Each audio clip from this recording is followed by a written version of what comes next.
අද අපි මේ වීඩියෝ එකෙන් කතා කරමු උසස් පෙළ ප්‍රතිඵල මත විද්‍යාපීඨ සඳහා ආයුම් කරන ආකාරය ගැන.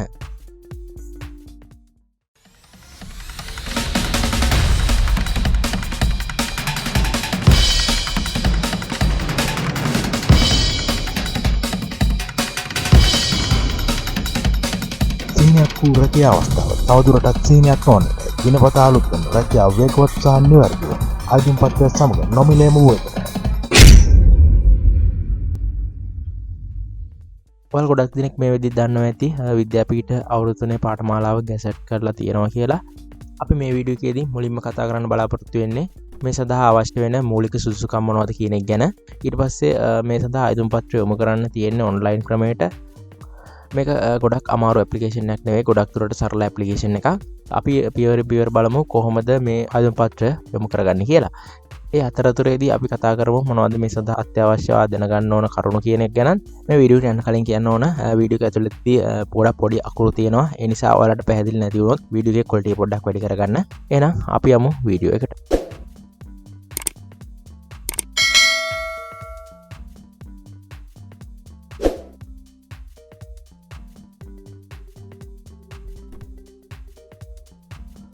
මේ අවුරුද්දේ මේ පාඨමාලාව සඳහා ශිෂ්‍ය කණ්ඩායම් දෙකක් එකවර මදවා ගැනීම සිදු කරනවා.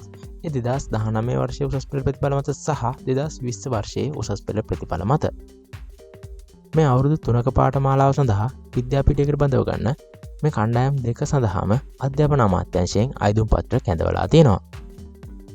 එතකොට මේ සඳහා 2019 වර්ෂයේ උසස් පෙළ නව නිර්දේශය සහ පැරණි නිර්දේශය 2020 වර්ෂයේ නව නිර්දේශය සහ පැරණි නිර්දේශය වශයෙන් කොටස් 4ක් ඇතුළත් වෙනවා. 2019 සහ 20 වර්ෂ දෙකේදීම උසස් පෙළ විභාගය සඳහා පෙනී ඉඳලා තියෙනවා නම් ඔයාට ඒ වර්ෂ දෙක සඳහාම වෙන වෙනම ආයුම් පත්‍ර දෙකක් යොමු කිරීමේ හැකියාව ලබා දීලා තියෙනවා. එතකොට මේ සඳහා ඔන්ලයින් ක්‍රමයට විතරයි ආයුම් පත්‍රය යොමු කරන්න පුළුවන්. මම මේ වීඩියෝ එකේ අන්තිමට කතා කරලා තියෙනවා කොහොමද නිවැරදිව ඔන්ලයින් ආයුම් පත්‍රයක් පුරවගන්නේ කියන එක ගැන. හරි, මම කලින් කියපු එක තමයි මෙතන දක්වලා තියෙනවා. 2019 සහ 20 කියන වර්ෂ දෙකේම උසස් පෙළ සඳහා පෙනී ඉඳලා සමත් වෙලා තියෙනවා නම් ඔයාට ඔන්ලයින් ක්‍රමවේදය හරහා ආයුම් පත්‍ර දෙකක් වෙන වෙනම යොමු කරන්න ඕන කියන එක තමයි මෙතනින් දක්වලා තියෙන්නේ. දැනට නිවේදනය කරලා තියෙන විදිහට මේකේ අවසාන දිනේ වෙන්නේ 2022 අගෝස්තු 12 වෙනිදා. ඔය අගෝස්තු 12 වෙනිදාට පස්සේ මේ වීඩියෝ එක බලලා කෙනෙක් නම් සමහරවිට ඒ වෙද්දි මේකේ අවසාන දිනේ දීර්ඝ වෙලා තියෙන්න පුළුවන්. එහෙම වුණොත් ඔයා කමෙන්ට් එකක් දාලා පොඩ්ඩක් අහන්න. එතකොට මම හොයලා බලලා ඔයාලට අවසාන දිනේ දීර්ඝ වෙලාද නැති කියන එක ගැන හරියටම කියන්නම්. මේ සඳහා ආයුම් කරන්න බලාපොරොත්තු වෙනවා නම් අනිවාර්යයෙන් මේක තව පාරක් කියවන්න. මම මේකෙදි සාකච්ඡා කරන්නේ ප්‍රධානම කරුණු ටික විතරයි. මේකෙදි බඳවා ගැනීම සිදු කරන්නේ දිස්ත්‍රික් කෝට එකක් මත. මම ඒකෙත් ලින්ක් එකක් දාලා තියන්නම්. එතකොට ඔයාලට ඔයාලගේ දිස්ත්‍රික්කයට අදාළව කොහොමද නව සහ පැරණි නිර්දේශ යටතේ බඳවා ගන්න කියන එක ගැන අදහසක් ගන්න පුළුවන්. මේ සඳහා ආයුම් කරන්න නම් 2021 ජනවාරි 1 වෙනිදා වෙද්දී ඔයාගේ වයස අවුරුදු 25ට නොවැඩි වෙන්න ඕන. එතකොට පූජ්‍ය පක්ෂය සඳහා මේ වයස් සීමාව අවුරුදු 30 දක්වා වෙනවා. අනිවාර්යෙන් මේ සඳහා ආයුම් කරන්න නම් ඔයා අවිවාහක වෙන්න ඕන. විවාහක අයට මේ සඳහා ආයුම් කිරීමේ හැකියාව නැහැ.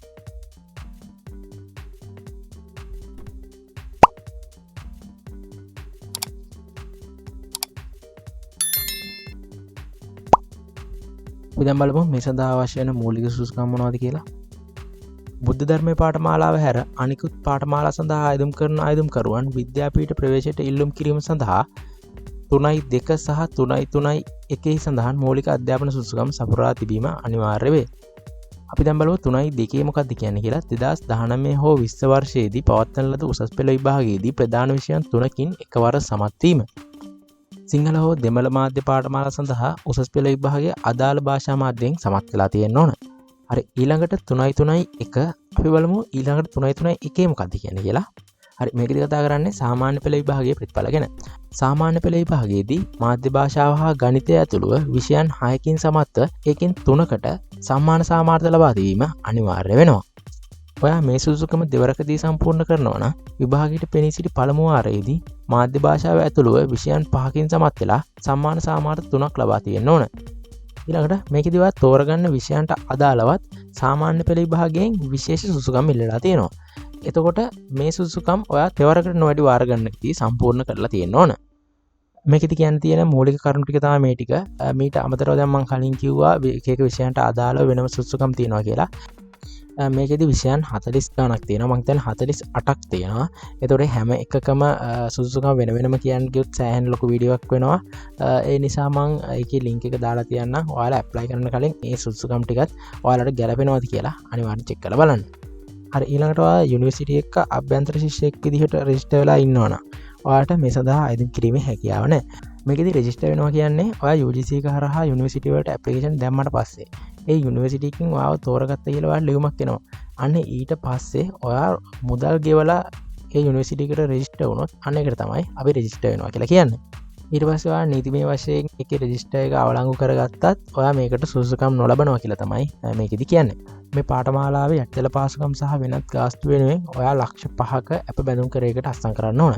මේ පාඨමාලාව අතරතුරදී මේ පාඨමාලාව අතහැරලා යනවා නම් ඔයා ලක්ෂ 5ක මුදලක් රජයට ගෙවන්න ඕන. ඒ වගේම ඔයා මේ පාඨමාලාව සාර්ථකව සම්පූර්ණ කරලා ඔයා රජයේ පාසලක පත්වීම බාරගන්නේ නැත්නම් ඒත් ඔයා මේ මුදල ගෙවන්න ඕන.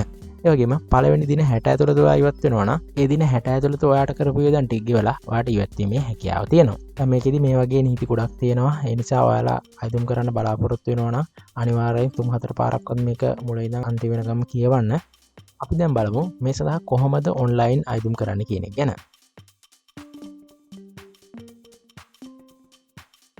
මේකට ඔයා මුලින්ම rajayejobs.com වෙබ්සයිට් එකට එන්න. මම මේක link එක description එකේ දාලා තියන්නම්. ඊට පස්සේ විද්‍යාපීඨ සඳහා අයිතුම් කිරීම 2022 කියලා post එකක් ඇති. අන්න ඒක click කරන්න.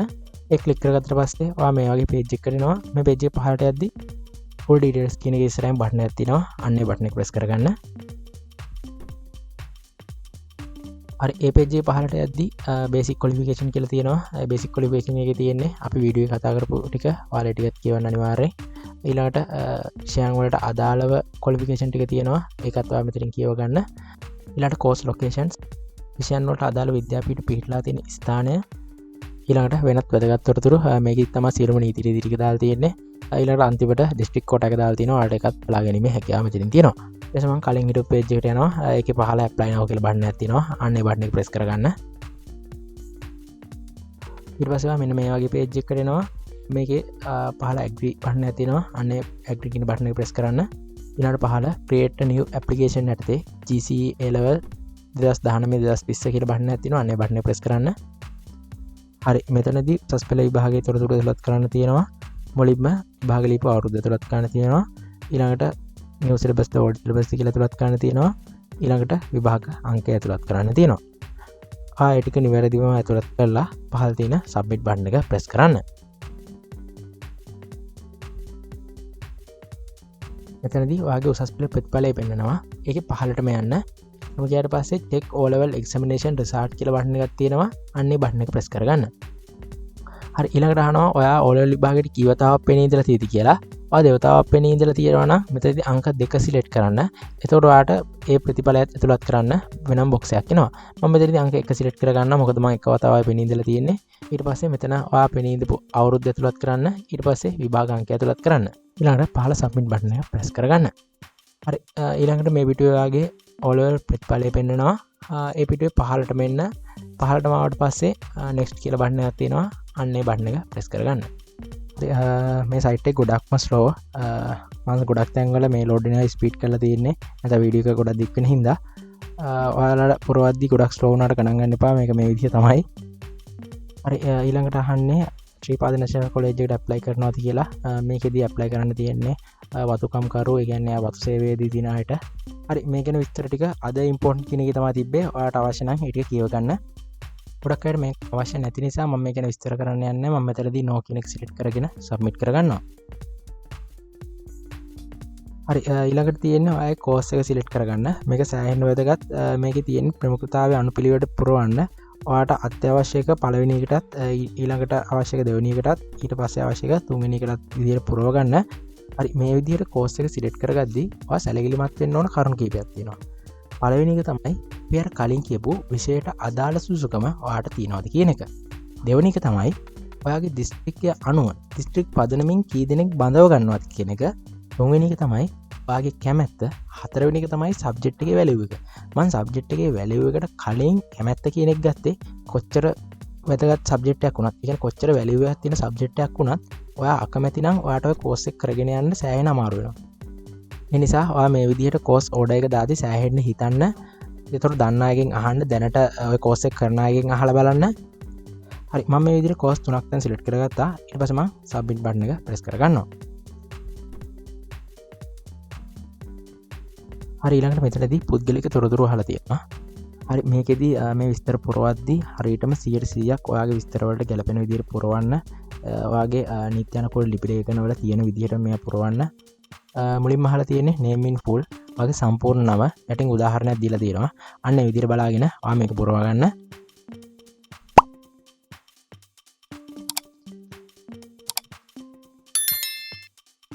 හරි, මේක පුරවගත්තට පස්සෙත් බලන්න ෆෝමැට් එක හරියද, අකුරු හරියට තියෙද කියලා හරියටම බලලා ඊළඟට යන්න. ඊළඟට තියෙන name with initials මුලකට සම කරන නම.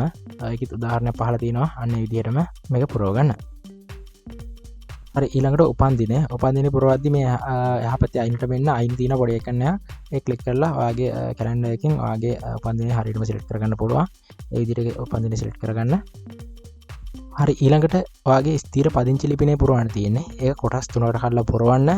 යටින්ම තියෙනවා postal code එක. postal code එක ඔයා දන්නේ නැත්නම් ඔයාගේ browser එකට ගිහින් ඔයාගේ ගමේ හරි ආසන්නම නගරේ හරි නම ගහලා postal code කියලා ගහන්න. එතකොට ඔයාගේ postal code එක එනවා මේක පෙන්වන්නම් කරන විදිහ. හරි, මේකෙදි මුලින්ම ඔයාගේ ගමේ නම ගහලා post code කියලා ගහලා බලන්න. එම ආවේ නැත්නම් ඔයාගේ town එකේ නම ගහලා postal code කියලා ගහලා search කරලා ඒ code එක අරන් මෙතෙන්ට දාන්න.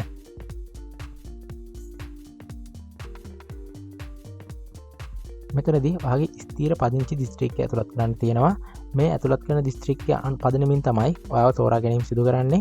ඔයාට දිස්ත්‍රික්කය සම්බන්ධව යම් ගැටලුවක් තියෙනවා නම් අද ඉම්පෝර්ටන්ට් එක කියවන්න. ඒකේ පැහැදිලිව සඳහන් කරලා තියෙනවා කොහොමද දිස්ත්‍රික්කය ඇතුළත් කරන්න ඕන කියලා. හරි, මම මෙතනදී drop down එක ක්ලික් කරලා මගේ දිස්ත්‍රික්කය සිලෙක්ට් කරගන්නවා. ඊළඟට ඔයාගේ ජාතික හැඳුනුම්පත් අංකය ඇතුළත් කරන්න තියෙනවා. හරි, ඊළඟට ස්ත්‍රී පුරුෂ භාවය, ඊළඟට ටයිටල් එක. මේකෙදි මිස්ටර් සහ මිස් විතරයි තියෙන්නේ. මොකද විවාහකයට මේකට අයිදුම් කරන්න බැරි නිසා. ඊළඟට රේස් එක ජාතිය මෙතන සිංහල කියලා ඇඩ් කරගත්තා. ඊළඟට ඔයාගේ ජංගම දුරකථන අංකය ඇතුළත් කරන්න. හරි, ඊළඟට ඔයාට ලෑන්ඩ්ලයින් නම්බර් එකක් තියෙනවා නම් එහා පැත්තෙන් ඇඩ් කරන්න. මම මෙතන ලෑන්ඩ්ලයින් නම්බර් එකක් ඇඩ් කරගන්න නැහැ. හරි, ඊළඟට ඊමේල් එක ඇඩ් කරගන්න. ඊට පස්සේ මේ පුරවපු විස්තර හරියද බලන්න සම්පූර්ණයෙන්ම. ඊළඟට පහළ තියෙන next button එක press කරගන්න. හරි, මේක තමයි ඇප්ලිකේෂන් එක එඩිට් කරන්න ලැබෙන අන්තිම අවස්ථාව. මේකේ review application කෙනෙක් ක්ලික් කරන්න. ඊට පස්සේ ඔයා පුරවපු ඇප්ලිකේෂන් එක මේ විදිහට ඔයාට ඩිස්ප්ලේ වෙනවා. මේක ඔයාගේ තොරතුරුත් එක්ක 100%ක් නිවැරදිද කියලා බලන්න. එහෙම නිවැරදිද නම් next කියන බටන් එක press කරගන්න. ඊට පස්සේ review course selection කෙනෙක් ක්ලික් කරලා ඔයා ඇතුළත් කරගත්ත course එක හරියට add වෙලාද කියලා බලා ගැනීමේ හැකියාව තියෙනවා. ඔයා ඇතුළත් කරපු විදිහටම course එක තියෙනවා නම් පහළ submit බටන් එක press කරන්න. එතකොට ඔයාගේ ඇප්ලිකේෂන් එකයි course එකයි හරියටම තියෙනවා නම් අන්තිමට පහළ submit බටන් එක press කරගන්න. මෙතනදී ඇප්ලිකේෂන් එක සබ්මිට් කරාට පස්සේ ඔයාට PDF එක ඩවුන්ලෝඩ් කරගන්න පුළුවන්. අවශ්‍ය වුණොත් ගන්න මේ PDF එක පරිස්සම් කරලා තියාගන්න. පුළුවන් නම් ඒකේ hard copy එකක් කරන් ළඟ තියාගන්න. මේ විදිහට තමයි විද්‍යාපීඨ සඳහා online අයදුම් පත්‍රය යොමු කරන්නේ. මේ වීඩියෝ එකට වැදගත් වුණා නම් like එකක් දාන්න. ඒ වගේම ප්‍රශ්න තියෙනවා නම් comment එකක් දාන්න. අනිවාර්යෙන් channel එක subscribe කරන්න, bell icon එක press කරන්න. එහෙනම් අපි අලුත් වීඩියෝ එකකින් ආයෙත් හම්බෙමු. හැමෝටම සුබ දවසක්.